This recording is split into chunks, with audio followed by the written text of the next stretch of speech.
friends, welcome to my YouTube channel. இன்னைக்கு வீடியோல என்ன பார்க்க போறோம் அப்படினு பாத்தீங்கன்னா ஒரு டைப்பிங் இன்ஸ்டிடியூட் வந்து ஆரம்பிக்கணும் அப்படினா அதுக்கு கவர்மெண்ட் லைசென்ஸ் வந்து எப்படி அப்ளை பண்றது அப்படின்றத பத்தி தான் பார்க்க போறோம். நீங்களே வந்து பாத்தீங்கன்னா டைப்பிங் இன்ஸ்டிடியூட் வந்து ஆரம்பிக்கலாம். பட் வந்து எக்ஸாம்ஸ்க்கு அப்ளை பண்றதுக்கு கண்டிப்பா வந்து கவர்மெண்ட் அப்ரூவல் வாங்குன இன்ஸ்டிடியூட்டா இருந்தா மட்டும் தான் இந்த டைப்பிங் எக்ஸாம் அதுக்கு அப்புறம் பாத்தீங்கன்னா ஷார்ட் அண்ட் கம்ப்யூட்டர் கோர்சஸ் இந்த மாதிரியான எக்ஸாம்ஸ்க்கு நீங்க அப்ளை பண்ணனும். ஒரு சென்டரா நீங்க உங்களோட ஸ்டூடண்ட்ஸ் வந்து உங்களோட சென்டர்ல இருந்தே நீங்க வந்து அவங்களுக்கு எக்ஸாம்ஸ் அப்ளை பண்ணனும் அப்படினா கண்டிப்பா வந்து நீங்க கவர்மெண்ட் கிட்ட இருந்து அப்ரூவல் வந்து வாங்கி இருக்கணும். அதுக்கான கால்ஃபர் வந்து பாத்தீங்கன்னா இப்ப கொடுத்திருக்காங்க. சோ வந்து அத பத்தின ஃபுல் டீடைல்ஸ் தான் இந்த வீடியோல நாம பார்க்க போறோம். சோ வாங்க வீடியோக்குள்ள போலாம்.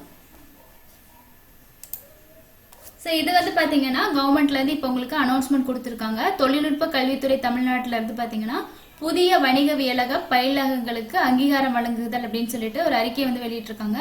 இதுக்கான அப்ளிகேஷன்ஸ் வந்து பாத்தீங்கன்னா 19/7/2021 இருந்து 18/8/2020 வரைக்கும் நீங்க வந்து 21 வரைக்கும் நீங்க வந்து சென்ட் பண்ணலாம். இந்த அப்ளிகேஷன் வந்து பாத்தீங்கன்னா இந்த பிடிஎஃப்ல லாஸ்ட்லயே உங்களுக்கு இருக்கு. இதோட லிங்க் உங்களுக்கு டிஸ்கிரிப்ஷன்ல கொடுக்குறேன், செக் பண்ணி பாருங்க. இல்ல அப்படின்னா tndte.gov.in அந்த வெப்சைட்லயே உங்களுக்கு இந்த அப்ளிகேஷன்ஸ் வந்து கிடைக்கும். சோ இதுல வந்து என்ன சொல்லிருக்காங்க அப்படின்னு பாத்தீங்கன்னா 18/8/2021 மாலை 5:30 மணிக்குள்ள பாத்தீங்கன்னா நீங்க போஸ்டர்ல தான் இதுக்கான அப்ளிகேஷன் வந்து சென்ட் பண்ணணும். அதனால இந்த டைம்க்கு முன்னாடி நீங்க வந்து சென்ட் பண்ற மாதிரி பாத்துக்கோங்க. அப்ளிகேஷன் ஃபீஸ் வந்து உங்களுக்கு கொடுத்துருக்காங்க. இது வந்து பாத்தீங்கன்னா டிடியா தான் நீங்க எடுக்கணும். ஸோ இல்லைன்னா வந்து பாத்தீங்கன்னா அப்ளிகேஷன் வந்து வெப்சைட்ல நீங்க டவுன்லோட் பண்ணிக்கலாம். ஃபீஸ் வந்து பாத்தீங்கன்னா விண்ணப்ப படிவத்தின் விலை வந்து 30 ரூபீஸ் கொடுத்துருக்காங்க. அதுக்கப்புறம் பதிவு கட்டணம் அப்படின்னு சொல்லிட்டு 625 கொடுத்துருக்காங்க. மொத்தமா வந்து பாத்தீங்கன்னா 655 ரூபாய் வந்து நீங்க வந்து டிடியா வந்து எடுத்து நீங்க சென்ட் பண்ணணும். ஸோ டிடி எடுக்க வேண்டிய அட்ரஸும் வந்து பாத்தீங்கன்னா உங்களுக்கு இதுலயே வந்து கொடுத்துருப்பாங்க.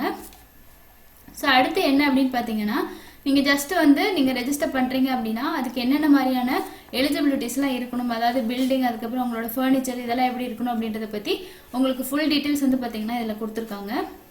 ஃபர்ஸ்ட் வந்து பாத்தீங்கன்னா அங்கீகாரம் பெற விண்ணப்பிப்பதற்கான நிபந்தனைகள் வந்து கட்டிடம் அப்படின்றத ஃபர்ஸ்ட் கொடுத்துருக்காங்க. அதுல வந்து பாத்தீங்கன்னா காற்றோட்டமும் வெளிச்சமும் உள்ளதாக அமைந்திருக்க வேண்டும். அதுக்கப்புறம் பாத்தீங்கன்னா சுகாதார வசதிகள் வந்து இருக்கணும் அப்படின்னு சொல்லி கொடுத்துருக்காங்க.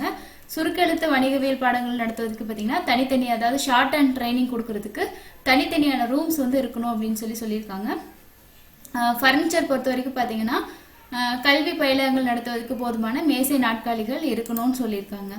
ஸோ டைப்பிங் ரிலேட்டடா நீங்க வந்து என்ன மாதிரியான உங்களுக்கு மெஷின்ஸ், எத்தனை மெஷின்ஸ் இருக்கணும் அப்படின்றதும் பாத்தீங்கன்னா சொல்லியிருக்காங்க. அதுல வந்து குறைந்தபட்சம் ஒரு பயிலகத்தில் இருக்க வேண்டிய சாதனங்கள், அதாவது ஒரு இன்ஸ்டிடியூஷன்ல வந்து பாத்தீங்கன்னா இருக்க வேண்டிய மினிமம் வந்து என்னன்னு பாத்தீங்கன்னா 5 ஆங்கில தட்டச்சு பொறிகள், அதாவது 5 டைப்பிங் மெஷின், இங்கிலீஷ் வந்து டைப்பிங் மெஷின்ஸ் வந்து இருக்கணும். ஸோ தமிழும் நீங்க அப்ளை பண்றீங்க அப்படின்னா ஒரு தமிழ் தட்டச்சு பொறி இயந்திரம் வந்து இருக்கணும் அப்படின்னு சொல்லியிருக்காங்க. ஸோ 2 கணிப்பொறிகள், அதாவது நீங்க கம்ப்யூட்டர் கோர்சஸும் வந்து ட்ரெயின் பண்ண போறீங்க அப்படின்னா அதுக்கான கம்ப்யூட்டர்ஸ் இருக்கணும். இல்ல நீங்க வந்து டைப்பிங் மட்டும் தான் வந்து சொல்லித்தர போறீங்கன்னா இந்த 2 ரிக்வயர்மெண்ட்டும் கண்டிப்பா இருக்கணும். அதுக்கப்புறம் பாத்தீங்கன்னா டீச் பண்றதுக்கான சாதனங்கள்ல வந்து கரும்பலகை, அதாவது பிளாக் போர்டு, அதுக்கப்புறம் வந்து அப்ளிகேஷன்ஸ் அந்த மாதிரியான விஷயங்கள்லாம் வந்து நீங்க மெயின்டைன் பண்ணணும் அப்படின்னு சொல்லியிருக்காங்க. அப்புறம் அவங்க வந்து பாத்தீங்கன்னா மினி லைப்ரரி ஒன்றும் இருக்கணும் அப்படின்னு சொல்லியிருக்காங்க. ஆசிரியர்கள்ல பாத்தீங்கன்னா என்ன மாதிரியான டீச்சர்ஸ் வந்து நீங்க ட்ரைனிங்க்கு வந்து அப்பாயிண்ட் பண்ணணும் அப்படின்ற ஃபுல் டீடைல்ஸ் வந்து இந்த பேராகிராஃப்ல உங்களுக்கு கொடுத்துருக்காங்க. ஸோ இதில் வந்து பார்த்தீங்கன்னா டீச்சருக்கான அப்ளிகேஷன் மட்டும் இல்லாமல் உங்களோட இன்ஸ்டியூட்டர் வந்து ரெஃபர் பண்ணுறதுக்கான சர்டிஃபிகேட் வாங்குற மாதிரியெல்லாம் வந்து பார்த்தீங்கன்னா உங்களுக்கு கொடுத்துருக்காங்க. பிடிஎஃபோட லிங்க் வந்து கொடுக்குறேன், நீங்கள் வந்து செக் பண்ணி பாருங்க. ஸோ வந்து ஏதாவது நீங்கள் ஆசிரியர் வந்து மாற்றம் செய்றீங்க, அதாவது ட்ரைனிங்க்கு யாராவது டீச்சர்ஸ் வந்து அப்பாயிண்ட் பண்ணியிருக்கீங்க, அவங்கள யாராவது நீங்கள் வந்து ட்ரான்ஸ்ஃபர் பண்ணுற பட்சத்தில் கண்டிப்பாக வந்து பார்த்தீங்கன்னா இந்த தொழில்நுட்பத்துக்கு வந்து பார்த்தீங்கன்னா தெரிவிக்கணும் அப்படின்னு சொல்லியிருக்காங்க. சப்போஸ் வேற யாராவது நீங்க டீச்சர்ஸா வந்து அப்பாயிண்ட் பண்றீங்க அப்படின்னா அவங்களோட கல்வி சான்றிதழ் சம்பந்தப்பட்ட டீடைல்ஸ் வந்து நீங்க சென்ட் பண்ணணும் அப்படின்றத பத்தி உங்களுக்கு சொல்லியிருக்காங்க. அதுக்கப்புறம் பாத்தீங்கன்னா மெயின்டைன் பண்ண வேண்டிய டாக்குமெண்ட்ஸ் வந்து என்னென்ன அப்படின்னு பாத்தீங்கன்னா மாணவர் சேர்க்கை பதிவேடு, அதாவது அட்மிஷன் போடுறீங்கன்னா அந்த அட்மிஷனுக்கான ஒரு புக் வந்து நீங்க வந்து மெயின்டைன் பண்ணணும். அதுக்கப்புறம் வந்து பாத்தீங்கன்னா டெய்லி அவங்க வர்றாங்க அப்படின்னா அதுக்கான அட்டெண்டன்ஸ் வந்து நீங்க எடுக்கணும். அதுக்கப்புறம் பாத்தீங்கன்னா மாதாந்திர கட்டணம் வசூலிக்கும் பதிவேடு, அப்போ உங்களுக்கு மந்த்லி ஃபீஸ் வாங்கக்கூடியதுக்கு அதுக்கு ஒரு நீங்க புக் வந்து மெயின்டைன் பண்ணணும். ஸோ அதுக்கான ரசீது புத்தகமும் வந்து பாத்தீங்கன்னா மெயின்டைன் பண்ணணும் அப்படின்னு சொல்லியிருக்காங்க. அது மட்டும் இல்லாம பாத்தீங்கன்னா நீங்க ஆசிரியர் வராங்க அப்படின்னா அவங்களும் டெய்லி என்ன டைம் வராங்க, என்ன டைம் போறாங்க, அவங்களுக்கு கொடுக்கக்கூடிய சேலரிஸ் இந்த மாதிரியான டீடைல்ஸும் வந்து நீங்க மெயின்டைன் பண்ணணும் அப்படின்னு சொல்லியிருக்காங்க. சப்போஸ் எப்பயாவது உங்களுக்கு பாத்தீங்கன்னா உங்களோட இன்ஸ்டியூட்டுக்கு இன்ஸ்பெக்ஷன் வராங்க அப்படின்னா இந்த டாக்குமெண்ட்ஸ் எல்லாம் வந்து பாத்தீங்கன்னா அவங்க வந்து வெரிஃபை பண்ணுவாங்க. அப்போ வந்து நீங்க ப்ராப்பரா எதுவும் மெயின்டைன் பண்ணல அப்படின்னா அதுக்கான ஆக்ஷன் எடுப்போம் அப்படின்ற மாதிரியும் வந்து சொல்லியிருக்காங்க. ஸோ அப்படி நீங்கள் வந்து பார்த்தீங்கன்னா உங்களோட டாக்குமெண்ட்ஸில் நீங்கள் ப்ராப்பராக மெயின்டைன் பண்ணலைன்னா உங்களுக்கான அங்கீகாரம் வந்து பார்த்தீங்கன்னா வழங்கப்பட மாட்டாது அப்படின்றதையும் உங்களுக்கு வந்து சொல்லியிருக்காங்க. அடுத்து 8வது பார்த்தீங்கன்னா தட்டச்சு பொறிகள். ஸோ உங்களோட டைப்பிங் நீங்கள் வாங்கியிருக்கக்கூடிய டைப்பிங் மெஷினில் வந்து பார்த்தீங்கன்னா அதுலேருந்து உங்களுக்கு எப்படி டைப்பிங் பண்ணி ஸோ அது மெஷின் வந்து கண்டிஷன் நல்லா இருக்கா என்ன அப்படின்ற மாதிரியான டீட்டெயில்ஸும் நீங்கள் வந்து சென்ட் பண்ணுற மாதிரி இருக்கும். சப்போஸ் வந்து அந்த மெஷின் வந்து உங்களுக்கு நல்ல குவாலிட்டியாக இல்லாததாக இருந்துச்சு அப்படின்னா உங்களுக்கான அனுமதி வந்து கொடுக்க மாட்டாங்க அப்படின்ற மாதிரி சொல்லியிருக்காங்க. ஸோ புதுசாக நீங்கள் வந்து ஏதாவது மெஷின்ஸ் வந்து பர்ச்சேஸ் பண்ணுறீங்க, இல்லைனா வந்து உங்கள் இன்ஸ்டியூட்டில் இருக்கக்கூடிய மெஷினோட நம்பர்ஸ் வந்து அதாவது எண்ணிக்கை வந்து குறைக்கிறீங்க கூட்டுறீங்க அப்படின்னாலும் இந்த ஆஃபீஸ்க்கு நீங்கள் வந்து கண்டிப்பாக தெரியப்படுத்தணும் அப்படின்னு சொல்லியிருக்காங்க. ஸோ அடுத்து பாடங்களும் ஏற்பளிப்பும் அப்படின்றதுல பார்த்தீங்கன்னா ஸோ நீங்கள் ஃபஸ்ட்டு வந்து இப்போ தான் ஃப்ரெஷ்ஷாக அப்ளிகேஷன் நீங்கள் பண்ணுறீங்க அப்படின்னா எதுக்கு நீங்கள் வந்து அதாவது என்ன கோச் பண்ண போகிறீங்களோ அதுக்கு நீங்கள் அப்ளிகேஷன் பண்ணும்போது அதோட அப்ரூவல் மட்டும்தான் உங்களுக்கு கொடுப்பாங்க. ஸோ அது இல்லாமல் வேறு நீங்கள் வந்து பார்த்தீங்கன்னா கிளாஸஸ் வந்து எடுக்க முடியாது. சப்போஸ் வந்து நீங்கள் அடிஷ்னலாக ஆட் பண்ணிக்கலாம் அப்படின்ற மாதிரி நீங்கள் நினச்சிங்கன்னா உங்களுக்கு நிரந்தரமாக நீங்கள் வந்து அந்த உங்களோட இயர்லி வந்து உங்களோட அங்கீகாரம் வந்து நீங்கள் ரெனுவல் பண்ணும்போது என்ன பண்ணணும் அப்படின்னா அடிஷ்னல் சப்ஜெக்ட் வேணும் அப்படின்னா நீங்கள் வந்து அப்போ ஆட் பண்ணிக்கலாம். பட் ஃபஸ்ட்டு அப்ளிகேஷனில் நீங்கள் என்ன சப்மிட் பண்ணுறீங்களோ அந்த சப்ஜெக்ட்ஸ் மட்டும்தான், அதாவது நீங்கள் வந்து டைப்பிங்கோ இல்லைனா வந்து ஷார்ட் ஹேண்ட் இந்த மாதிரி கொடுக்குறீங்கன்னா அதை ட்ரெயின் பண்ணுறதுக்கான அப்ரூவல் மட்டும்தான் உங்களுக்கு கொடுப்பாங்க. ஸோ நீங்கள் ஆரம்பிக்கக்கூடிய அந்த டைப்பிங் இன்ஸ்டியூட்டுக்கு பக்கத்தில் 1/4 கிலோமீட்டர் கீழே பக்கத்துலேயே வந்து பார்த்தீங்கன்னா ஏற்கனவே அங்கீகாரம் பெற்ற டைப்பிங் இன்ஸ்டியூட்டோ இல்லைனா கம்ப்யூட்டர் கோர்சஸ் இன்ஸ்டியூட்டோ இருந்துச்சு அப்படின்னா உங்களுக்கு வந்து அங்கீகாரம் அளிக்கிறதுல வந்து பார்த்தீங்கன்னா வெரிஃபை பண்ணுவாங்க. சப்போஸ் வந்து அந்த இடத்துல உங்களுக்கான மக்கள் தொகை அதிகமாக இருக்காங்க, ஸோ நிறைய பேர் லேர்ன் பண்ணுறதுக்கு இடம் வேணும் அப்படின்ற பட்சத்தில் கொடுப்பாங்க. மற்றபடி வந்து பார்த்தீங்கன்னா உங்களுக்கு பக்கத்தில் இருக்கக்கூடியதாக இருந்துச்சு அப்படின்னா உங்களுக்கு இன்ஸ்டியூட்க்கு அங்கீகாரம் வந்து கிடைக்காது அப்படின்ற மாதிரி சொல்லியிருக்காங்க. ஸோ உங்களோட இன்ஸ்டியூட்டை வந்து நீங்கள் ஒரு இடத்துலேருந்து இன்னொரு இடத்துக்கு ஷிஃப்ட் பண்ணுறீங்க அப்படின்னாலும் அதாவது அட்ரஸ் சேஞ்ச் பண்ணுறீங்க அப்படின்னாலும் கண்டிப்பாக இந்த ஆஃபீஸ்க்கு வந்து நம்ம வந்து தெரியப்படுத்தணும். ஸோ இந்த இடத்துலேருந்து நாங்கள் வந்து இடமாற்றம் செய்கிறோம் அப்படின்றத. ஸோ அடுத்து பார்த்தீங்கன்னா அறிவிப்பு பலகையில் வந்து என்னென்ன மாதிரியான விஷயங்கள் வந்து நீங்கள் மெயின்டைன் பண்ணணும் அப்படின்ற மாதிரியான விஷயம் எல்லாமே கொடுத்துருக்காங்க. கண்டிப்பாக வந்து ஒரு நோட்டீஸ் போர்டு வந்து நீங்கள் மெயின்டைன் பண்ணணும். அதில் வந்து பார்த்தீங்கன்னா ஆசிரியரோட பேர் இல்லைன்னா அவர் பணியிடத்தின் பணியாற்றும் நேரம் இந்த மாதிரியான விஷயங்கள் எல்லாம் மென்ஷன் பண்ணணும் அப்படின்னு சொல்லியிருக்காங்க. மாணவர்கள்கிட்ட கட்டணம் நீங்கள் வசூலிக்கும் போது கண்டிப்பாக வந்து பார்த்தீங்கன்னா ரிசிப்ட் கொடுக்கணும் அப்படின்ற மாதிரி சொல்லியிருக்காங்க. இது எல்லாமே வந்து பார்த்தீங்கன்னா இந்த லைசன்ஸ்க்கு நம்ம அப்ளை பண்ணும்போது இந்த மாதிரியான டேர்ம்ஸ் அண்ட் கண்டிஷன்லாம் இருக்குது அப்படின்றது தான் உங்களுக்கு வந்து இதில் எல்லாமே சொல்லியிருக்காங்க. இதில் வந்து மாணவர் கல்வி தகுதி அப்படின்ற ஒரு விஷயத்தில் பார்த்தீங்கன்னா அரசு வணிகவியல் தேர்வுக்கு செல்ல விரும்பும் மாணவர்கள் அதற்கென வரையறுக்கப்பட்ட குறைந்தபட்ச பொதுக்கல்வி தகுதி இல்லாதவரையின் அவர்களை வந்து பயிலகத்திற்கு சேர்த்து கொள்ளக்கூடாது அப்படின்னு சொல்லியிருக்காங்க. அதாவது ஜஸ்ட் நீங்கள் டைப்பிங் மட்டும் அவங்க கற்றுக்குறாங்கன்னா ஒன்றும் பிரச்சனை கிடையாது. அவங்க வந்து டைப்பிங் எக்ஸாம்ஸோ இல்லைனா ஷார்ட் ஹேண்ட் எக்ஸாம்ஸோ வந்து அட்டன் பண்ண போகிறாங்க கவர்மெண்ட் எக்ஸாம்ஸ் அப்படின்னா அதுக்கான குவாலிஃபிகேஷன் இருந்தால் மட்டும்தான் நீங்கள் கோச்சிங் கொடுக்கணும் அப்படின்னு சொல்லியிருக்காங்க. ஸோ இது எல்லாமே வந்து பார்த்தீங்கன்னா என்னென்ன குவாலிஃபிகேஷன் இருக்கணும் அப்படின்னு சொல்லிட்டு நான் ப்ரீவியஸாக ஒரு வீடியோ போட்டிருக்கேன், அதை கூட செக் பண்ணி பாருங்க. அதோட லிங்க் நான் டிஸ்கிரிப்ஷனில் கொடுக்குறேன். ஸோ அதுக்கப்புறம் கவர்மெண்டோட எக்ஸாமுக்கு எவ்வளோ நாள் நீங்கள் வந்து குறைந்தபட்சம் ட்ரைனிங் கொடுக்கணும், ஸோ அரசு தேர்வுக்கு முன் வாரத்துக்கு தேர்வு வந்து எப்படி வைக்கணும், எக்ஸாம்ஸ் எல்லாம் வைக்கணும், அதுக்கப்புறம் வந்து பார்த்தீங்கன்னா உதவித்தொகைகள் வந்து எப்படி அப்படின்றத பற்றிலாம் கொடுத்துருக்காங்க. சப்போஸ் வந்து கவர்மெண்ட்லாம் வந்து டைப்பிங் கற்றுக்கிறதுக்குலாம் ஏதாவது ஸ்காலர்ஷிப்லாம் கொடுத்தாங்கன்னா அந்த ஸ்காலர்ஷிப் சம்மந்தப்பட்டதை வாங்கிட்டு அந்த ஸ்டூடெண்ட்ஸ்க்கு வந்து நீங்கள் கோச் பண்ணணும். இந்த மாதிரியான விஷயங்கள்லாம் வந்து பார்த்தீங்கன்னா உங்களுக்கு நிறைய கொடுத்துருக்காங்க. ஸோ கண்டினியூவாக போனீங்கன்னா பார்த்தீங்கன்னா உங்களுக்கு நிறைய வந்து பார்த்தீங்கன்னா ரூல்ஸ் அண்ட் ரெகுலேஷன் எல்லாமே தமிழில் தான் கொடுத்துருக்காங்க. ஈஸியாக உங்களால் இதை புரிஞ்சிக்கக்கூடியதாக இருக்கும். அதுக்கப்புறம் பார்த்தீங்கன்னா புதுப்பித்தலோ நிரந்தர அங்கீகாரம், ஸோ அதுவும் வந்து பார்த்தீங்கன்னா உங்களுக்கு ரெனுவலும் இருக்குது. ஸோ இப்போ தான் நீங்கள் ஃப்ரெஷ்ஷாக வந்து அப்ளை பண்ணி லைசன்ஸ் வாங்கிட்டீங்க அப்படின்னா அதை ரெகுலராக நீங்கள் வந்து 3 இயர்ஸ்க்கு கண்டினியூவாக ரெனுவல் பண்ணிகிட்டே இருந்தீங்க அப்படின்னா அந்த 3 வருஷத்துக்கு அப்புறம் தான் வந்து உங்களுக்கு நிரந்தர அங்கீகாரம் கொடுப்பாங்க. ஸோ நிரந்தர அங்கீகாரம் வாங்கிட்டீங்க அப்படின்னா நீங்கள் கண்டினியூவாக வந்து பார்த்தீங்கன்னா எக்ஸாம்ஸ்க்கெல்லாம் அப்ளை பண்ணுறதுக்கு ஈஸியாக இருக்கும்.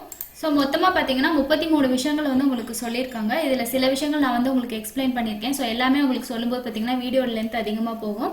கண்டிப்பாக நிறைய பேர் வந்து பார்த்தீங்கன்னா டைப்பிங் வந்து முடிச்சிருப்பீங்க, ஒரு இன்ஸ்டியூட் ஆரம்பிக்கணுன்றது எல்லாத்துக்குமே இருக்கும்.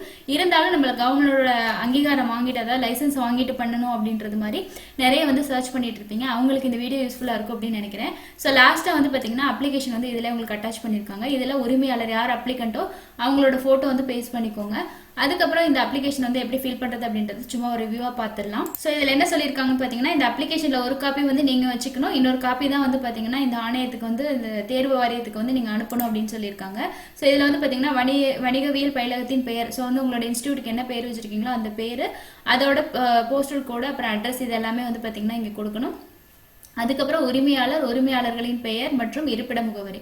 ஸோ நீங்கள் உரிமையாளராக இருந்தீங்கன்னா உங்களோட பேர், நீங்கள் எந்த அட்ரஸில் இருக்கீங்க அப்படின்ற உங்களோட ஆதார் கார்டில் இருக்க அட்ரஸை வந்து நீங்கள் வந்து இதில் கொடுத்துக்கோங்க. உரிமையாளரின் ஆதார் எண் நகல் இணைக்கும். ஸோ ஆதார் எண் நீங்கள் கொடுத்துக்கோங்க. கண்டிப்பாக வந்து ஜெராக்ஸ் வந்து அட்டாச் பண்ணணும் அப்படின்னு சொல்லியிருக்காங்க. பயிலகம் இயங்கும் கட்டடம் பயிலக உரிமையாளருக்கு சொந்தமானதா, வாடகை கட்டணமா. ஸோ வந்து நீங்கள் எந்த இடத்துல இன்ஸ்டியூட் ஆரம்பிக்க போறீங்களோ அது ரெண்டலா இல்லைனா ஓன் பில்டிங் அப்படின்னு கேட்டிருக்காங்க. ஸோ சொந்த கட்டிடமா இருந்துச்சு அப்படின்னா வரி கட்டிய ரசீதை வந்து இணைக்க சொல்லியிருக்காங்க. வாடகை கட்டிடம் அப்படின்னா கண்டிப்பாக வந்து வாடகை ஒப்பந்த நகல், அதாவது ரெண்ட் அக்ரிமெண்ட் வந்து நீங்கள் அட்டாச் பண்ணணும். ஸோ பயிலகத்தின் தரைப்பரப்பளவு, ஸோ எத்தனை ஸ்கொயர் ஃபீட்டுக்குள்ளே இருக்குது அப்படின்றத நீங்கள் கொடுக்கணும். ஸோ கட்டடம் உறுதியாகவும் பாதுகாப்பும் உள்ளதா அப்படின்னா ஆம் அப்படின்னு கொடுத்துக்கோங்க.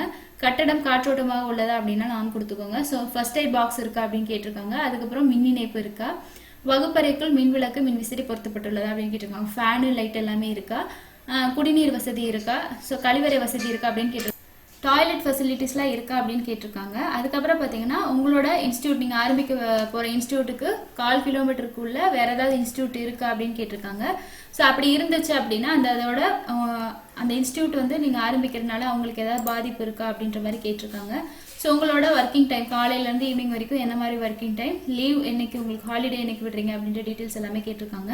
ஸோ அங்கீகாரத்துக்காக விண்ணப்பித்துக் கொள்ளப்படும் பாடங்களுக்கான குறியீடு, ஸோ வந்து என்னென்ன பாடங்கள் அப்படின்றது பாருங்க. அடுத்து சுருக்கெழுத்து பாடம் கற்பிக்கப்படும் தனி வகுப்பறை, அதாவது ஷார்ட்டன் நீங்கள் வந்து அப்ளை பண்ணுறீங்க அப்படின்னா அதுக்கான தனியான ஒரு ரூம் இருக்கா அப்படின்னு கேட்டிருக்காங்க. ஸோ மேலே கொடுத்துருக்கக்கூடிய டேர்ம்ஸ் அண்ட் கண்டிஷன் எல்லாமே வந்து பார்த்தீங்கன்னா பூர்த்தி செய்யப்பட்டிருக்கான்னு கேட்டிருக்காங்க. அதில் இருக்க எல்லா விஷயமும் நீங்கள் வந்து ஃபாலோ பண்ணியிருக்கீங்களா அப்படின்னு கேட்டிருக்காங்க. ஸோ உங்களோட இன்ஸ்டியூட் எந்த இடத்துல ஆரம்பிக்க போகிறீங்களோ அந்த இன்ஸ்டியூட்டில் கூகுளோட மேப்பில் வந்து பார்த்தீங்கன்னா அதோட நீங்கள் ஃபோட்டோ எடுத்து அதை வந்து பார்த்தீங்கன்னா ஸ்க்ரீன்ஷாட்டோ இல்லைனா வந்து உங்களோட மொபைல்லே இல்லைனா கம்ப்யூட்டரில் வந்து அதை ஸ்க்ரீன்ஷாட் எடுத்து நீங்கள் அதோட ஜெராக்ஸ் வந்து நீங்கள் அட்டாச் பண்ணணும் கரெக்டாக எந்த இடத்துல இருக்குது அப்படின்றது. அதுக்கப்புறம் பார்த்தீங்கன்னா நீங்கள் வேலைக்கு அப்பாயிண்ட் பண்ணக்கூடிய அவங்களோட டீட்டெயில்ஸ் வந்து இந்த பாக்ஸில் ஃபில் பண்ணுற மாதிரி இருக்கும். ஸோ இங்கே பார்த்தீங்கன்னா அடுத்தது உங்களோட டைப்பிங் மெஷின் நீங்கள் போடுறீங்க அப்படின்னா அதுக்கு வந்து இங்கிலீஷ் எத்தனை மெஷின் இருக்குது, தமிழ் அப்படின்றது கேட்டிருக்காங்க. ஸோ கம்ப்யூட்டர் கோர்ஸ் நடத்துறீங்க அப்படின்னா கம்ப்யூட்டரோட ஸ்பெசிஃபிகேஷன், எத்தனை கம்ப்யூட்டர்ஸ் வச்சுருக்கீங்க அப்படின்ற டீட்டெயில்ஸ் கொடுக்கணும். அதுக்கப்புறம் வந்து பார்த்தீங்கன்னா மற்ற டீட்டெயில்ஸ் எல்லாமே உங்களுக்கு கேட்டிருக்காங்க. ஸோ மந்த்லி நீங்கள் வந்து ஸ்டூடெண்ட்ஸ் கிட்ட எவ்வளோ ஃபீஸ் வந்து வாங்குறீங்க, அதுக்கான ரசீது கொடுத்துருக்கீங்களா, அந்த டீட்டெயில்ஸ் எல்லாமே கேட்டிருக்காங்க.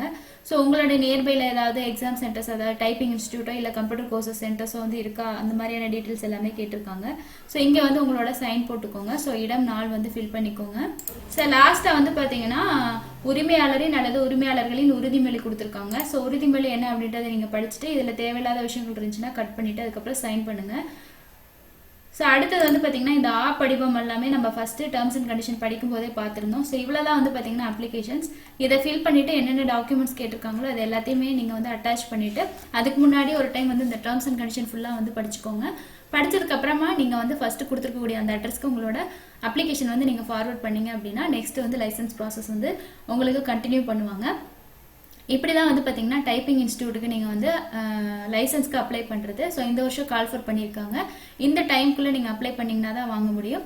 ஸோ ஆல்ரெடி லைசன்ஸ் இருக்கவங்களா இருந்தீங்க அப்படின்னா கண்டினியூவாக வந்து 3 இயர்ஸ்க்கு நீங்கள் லைசன்ஸ் ரெனுவல் பண்ணும்போது உங்களால் நிரந்தரமான லைசன்ஸ் வந்து வாங்கிக்க முடியும்.